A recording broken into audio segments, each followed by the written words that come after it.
Good morning मैत्रिणींनो. आणि आज सकाळी सकाळी साफसफाई सुरुवात झाली. तर आदल्या दिवशी रात्रीच ठरवलं होतं की वरती आपण सगळं साफ करूया, कारण बरेच दिवस झाले होते. म्हणजे रोजच्या रोज होतेच साफसफाई, पण तरी पण एकदम म्हटलं डीप क्लीन करायचं बाकी होतं, कारण वेळच मिळत नव्हता. त्याच्यामुळे मग रात्रीच ठरवलं की नाही, सकाळी उठून आपण पहिला हेच काम करूया. कारण एकदा किचनमध्ये घुसलं मग ते बाकीचं ते असतं ना, कामवर राहून जातं. तर मग अगोदर सगळे जाळे वगैरे मी काढून घेतले. मेन म्हणजे ते ड्रममध्ये काय सामान वगैरे आहे ना, ते सगळं चेक करून घेतलं मी अगोदर. कारण बरेच दिवस झाले होते ना, म्हणजे माहिती होतं काय काय आहे ते, पण तरी पण विसरायला होतं. म्हणजे काही एक्स्ट्रा असेल ना, काही आपण यूज नसेल, म्हणजे जास्त जर का त्या वस्तूचा वापर नसेल होत, तर म्हटलं काढून टाकूया, तेवढीच मग अडचण कमी होईल. तर सगळं सामान मी ना सरकवून घेतलं होतं अगोदर, आणि मग जाळे वगैरे आणि सगळी जी काही जळमट ती सगळी काढून घेतली. कुणाल पण होता मला मदतीला, कारण तो मदतीला होता म्हणून मग पटापट झालं, नाही तर एकटे असल्यावर खूप भारी पडतं. तर खूप मदत करतो मला घरातल्या कामामध्ये. त्याला माहिती असतं की आई आपली दिवसभर खूप काम करते, त्याच्यामुळे त्याने जेवढी मदत होईल ना तेवढी मला मदत करतो तो. आणि सगळं बघा जाळे वगैरे काढून घेतले. म्हणजे एक साईडचं झालं होतं आणि एका बाजूचं बाकी होतं करायचं. आणि ते सोफा वगैरे पण सरकवून घ्यायचा बाकी होता. तर कुणालला म्हटलं तू कॅरम वगैरे तू साफ कर. कॅरम त्याचंच आहे कुणालचं स्टँड वगैरे, ते म्हटलं तू साफ करून घे. मग तोपर्यंत मी म्हटलं सोफाच्या मागे वगैरे ते सगळं साफ करून घेते. तर चटई वगैरे मी उचलून ह्या साईडला ठेवली दुसऱ्या बाजूला, कारण ह्या बाजूचं झालं होतं सगळं. हे जाळे वगैरे पाडून, इकडचं पण जाळे वगैरे पाडून झालं होतं. फक्त ते सोफा वगैरे साईडला करून साफ करायचं होतं. तर ते पुढं सरकवून घेतलं आणि सोफ्यावरती ना मी एक चादर टाकली. कारण मग जाळे वगैरे पडतात, मग सगळं सोफा वगैरे अजूनच घाण झाला होता, मग वरती एक चादर टाकून ठेवली. मग म्हटलं चादर नंतर धुता येते मग. आणि मग सगळा कचरा वगैरे सगळा जमा करून घेतला, सोफ्याच्या मागचा वगैरे पूर्ण घर आहे ना चांगलं असं क्लीन करून घेतलं. म्हणजे कचरा सगळा एका पिशवीमध्ये भरून घेतला आणि मग पुसून घेतलं. लादी वगैरे सगळे पुसून घेतले. आणि म्हणजे सोफासुद्धा मी एक ओला कपडा घेऊन सेपरेट घेऊन सोफा मागच्या साईडने वगैरे, स्टीलचा आहे सोफा तो, तर चांगलं असं क्लीन करून घेतलं आणि सगळं व्यवस्थित जागेवर लावून ठेवलं. तर गादला पण मग मी उचलून आहे ना सोफ्यावरच ठेवला, कारण ते साफ करायला बरं पडतं मग. आणि मग सगळं सामान ठेवलं व्यवस्थित जागेवरती. तर कुणाल जोडीला असल्यामुळे खूप मला इझी गेलं, नाही तर खूप भारी पडतं एकटी करायचं म्हटलं का. तर ओव्हन ना माझा मी वरच ठेवते, कारण जास्त काही यूज म्हणजे ठेवायला जागाच नाही मेन म्हणजे किचनमध्ये. कारण ओव्हन जर का अगोदर मी ठेवला होता किचनमध्ये, पण नंतर बघितलं तर नाही ॲडजस्ट होते जागा, त्याच्यामुळे मग मी वरच आणून ठेवला. तर हे बघा, हे असं सगळं छान असं क्लीन झालं. फक्त गादला जो होता ना तो जागेवर ठेवायचा बाकी होता, कारण लादी जरा ओलसर मला वाटत होती ना, म्हणून मी ठेवला नव्हता. त्यामुळे थोड्या वेळाने ठेवता येईल मग सुकल्यानंतर. तर मंदिर साफ करायचा बाकी होता, तर कुणाला म्हटलं तू मंदिर साफ करून घे आणि बत्ती करून घे, कारण माझी आंघोळ वगैरे झाली नव्हती. कुणालची झाली होती आंघोळ. तर त्याने मग मंदिर साफ करून घेतलं. खूप मदत करतो मला काम करण्यामध्ये.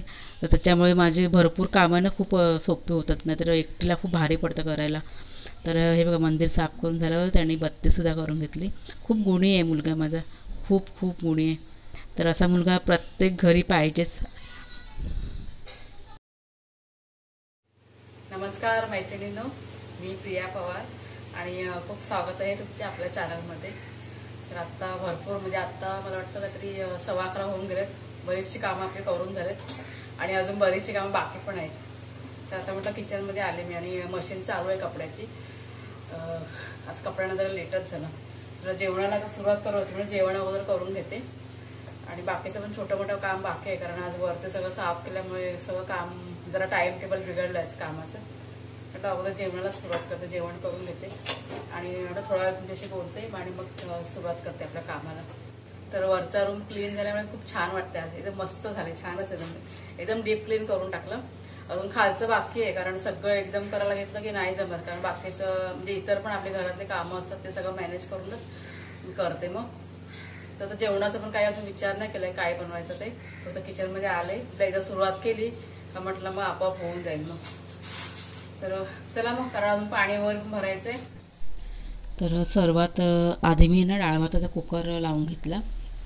कपडे पण सुकवायचे बाकी होते, म्हटलं अगोदर कुकरच लावून घेऊया, तोपर्यंत म्हटलं कपडे सुकवेपर्यंत कुकर होईल आणि बाकीचं पण आपल्याला काम करणं इझी जाईल.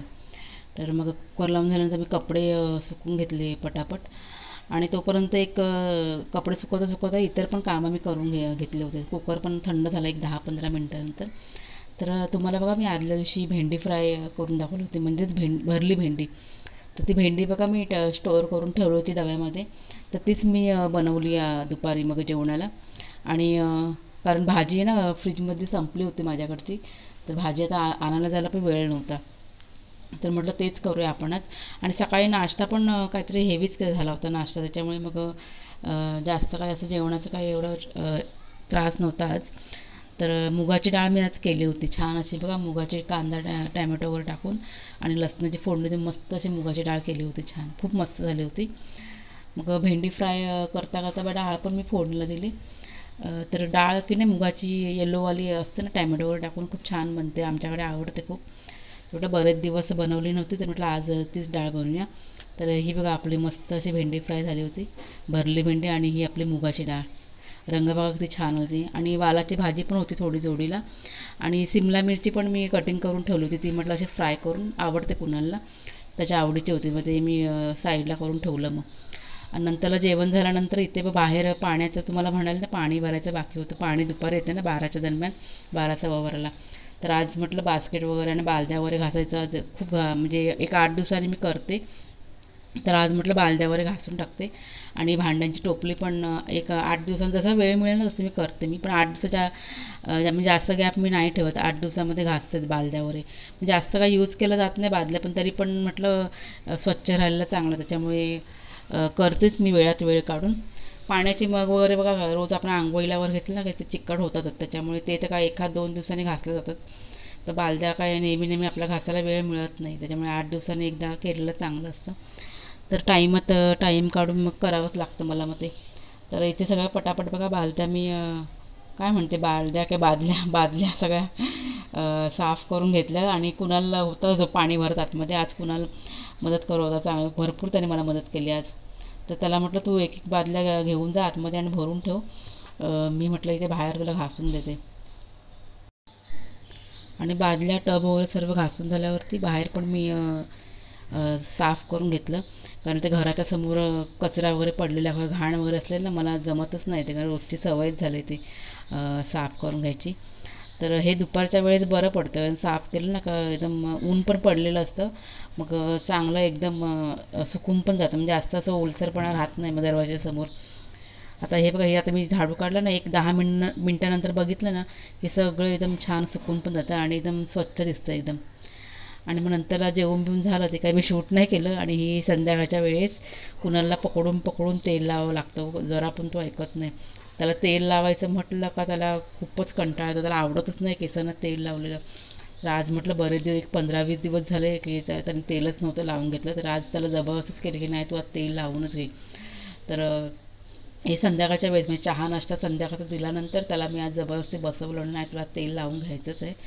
आणि मग असं बसून त्याला आत्ताचं काय चाललंच नाही माझ्या पुढे, आता गोड बोलून बोलून त्याला मग मी बसवलं पुढ्यामध्ये.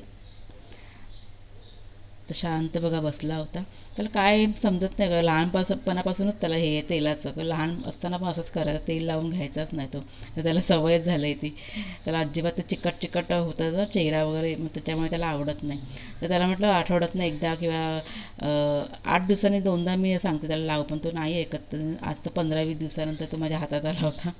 ते पण गोड बोलून बोलून त्याला बसवलं होतं, त्याच्यामुळे तो बसला. आता रागाने बोललं मग मुलं मग नाही ऐकत, त्याच्यामुळे मग मस्का लावून लावून त्याला तेल लावून घेतलं. आणि ते झाल्यानंतर कुणाच्या बाबांना पण, त्यांना पण म्हणजे तुमचं पण म्हणजे या तेल लावून देते म्हणून. तर ते पण तसेच, त्यांना पण तेल लावतच नाही केसांना जरा पण. जितकं मी यूज करते तितकं ही दोघं जण लावतच नाही तेल. तर आता हे रात्रीचं जेवण साधं सिंपलच जेवण केलं होतं, कारण भाजी संपली होती म्हणून.